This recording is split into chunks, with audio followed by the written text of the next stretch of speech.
Welcome to the Student Academic Learning Services video on equivalent fractions. In this video, we are going to look at how to solve for a variable in an equivalent fraction.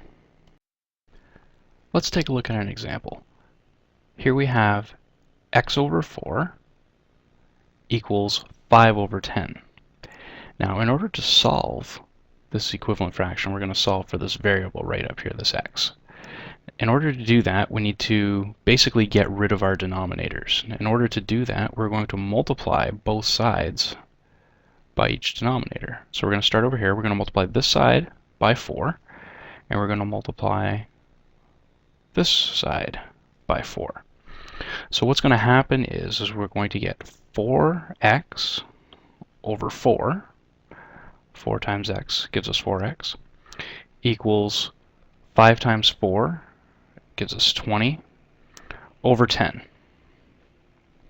Now what's going to happen here is 4x divided by 4 just gives us x, and 10 divides into 20 twice. So we're left with x equals 2. Now let's sub that back in and see if that makes any sense. We have 2 over 4 equals 5 over 10. 5 over 10 is 1/2, and 2 over 4 is 1/2. So these fractions are equivalent, and our x variable in this case was 2. Let's take a look at one more example.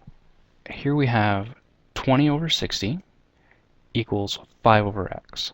Our x variable is down here. We're going to have to get that off the bottom and isolate it somehow. But our first step is going to be to look at the left-hand side, and we're going to remove that 60 by multiplying by 60, and we're going to do the same on the right-hand side. So 20 times 60 divided by 60, these 60s can just cancel out.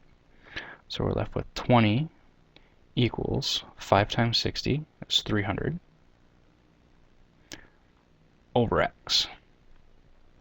Now if you'll notice, our x variable is still down here, so we're going to multiply this side of the equation by x and the left side by x as well. So 20 times x simply gives us 20x, and 300 times x divided by x is just 300.